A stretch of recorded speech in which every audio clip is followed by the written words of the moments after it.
بسم اللہ الرحمن الرحیم۔ آداب استنجا پر گفتگو جاری تھی۔ راستہ میں یا سائیدار جگہ پر پیشاب کرنا یہ بھی منع ہے۔ کہیں آپ باہر گئے ہیں سیر و تفریح کے لیے یا کہیں دیہاتی علاقے میں تو وہاں حضرت ابو ہریرہ رضی اللہ تعالیٰ عنہ سے روایت ہے کہ نبی پاک صلی اللہ علیہ وسلم نے فرمایا ان دو جگہوں سے بچو جو لعنت کا سبب ہے۔ صحابہ کرام علیہم الرضوان نے پوچھا یا رسول اللہ صلی اللہ علیہ وآلہ وسلم وہ کون سی ہیں؟ ارشاد فرمایا جو شخص راستہ یا سایہ میں رفع حاجت کرے۔ مسلم شریف کی روایت ہے۔ اسی طرح جانوروں کے بل میں پیشاب کرنا یہ بھی منع ہے۔ ہو سکتا ہے کہ سوراخ میں کوئی جان جو ہو، یعنی کوئی کیڑا مکوڑا یا کوئی ایسا بچھو وغیرہ کوئی خطرناک ہو جو تکلیف کا باعث بنے۔ حضرت عبداللہ رضی اللہ تعالیٰ عنہ فرماتے ہیں کہ رسول اللہ صلی اللہ علیہ وآلہ وسلم نے سوراخ میں پیشاب کرنے سے منع فرمایا۔ ابو داؤد شریف۔ اسی طرح اس حالت میں بات چیت نہ کرے حتیٰ کہ سلام کا جواب بھی نہ دے۔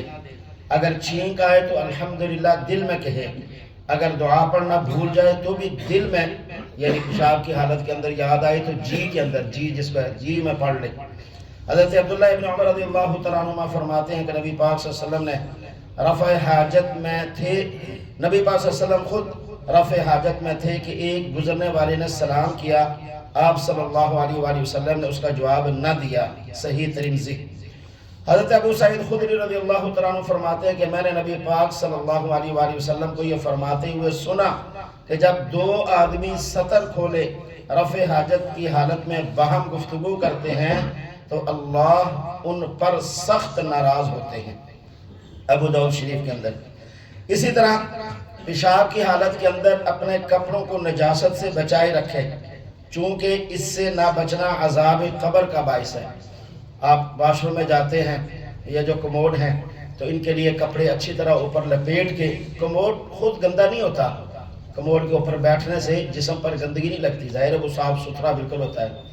تو خطرہ وہاں لائق ہوتا ہے جہاں کموڈ پہ بیٹھ کے قمیض وغیرہ یا سلوار ڈھیلی رہ جائے تو پاخانہ کرتے وقت وہ ظاہر اس کے اندر پانی جمع ہوتا ہے، تو وہ جب گرے گا تو پانی کی چھینٹیں اوپر کپڑوں پہ جسم پہ، اس سے احتیاط کرنی ہے، یا کوئی ایسا ہو تو دھو لینا ہے، وگرنہ خود کموڈ ناپاک اور گندا نہیں ہے، وہ اس کے اوپر بیٹھنے سے جسم نہیں گندا ہوتا۔ حضرت عبداللہ ابن عباس رضی اللہ تعالیٰ عنہ فرماتے ہیں کہ جب نبی پاک صلی اللہ علیہ وسلم کا گزر دو قبروں پر سے ہوا تو آپ نے فرمایا یہ دونوں عذاب میں مبتلا ہیں، اور عذاب کا سبب کوئی بڑی چیز نہیں، ان میں سے ایک چغل خور تھا جبکہ دوسرا پیشاب سے نہ بچتا تھا۔ مسلم شریف۔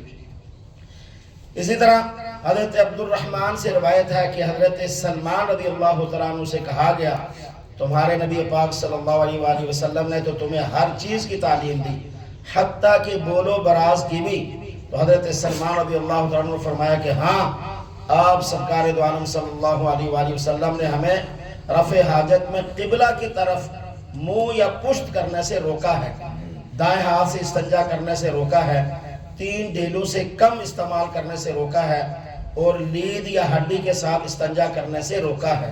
مسلم شریف۔ یعنی یہ ایک تو یہ ہے کہ آج کل چونکہ جب گھر بنتے ہیں تو واش روم بناتے وقت بہت احتیاط کیا کریں، قبلہ رخ معلوم کر کے کسی سے، وہ آج کل تو ایپ ہے اس سے پتہ چل جاتا ہے، اچھی طرح تسلی کر کے کہ قبلہ رخ نہیں ہونا چاہیے، ہاں جی، یا یوں ہو یا یوں ہو، یعنی ایسے قبلہ رخ بالکل نہ پیٹھ ہو نہ منہ ہو، دونوں صورتیں ناجائز ہیں، قبلہ کی طرف ادب اور احترام کے خلاف ہے، اور اگر کسی نے ایسا بنا دیا تو اس کو فوراً تبدیل کرائیں۔ ایسے کرنے سے نبی پاک صلی اللہ علیہ وسلم نے منع فرمایا ہے، اور بڑی احتیاط کے ساتھ۔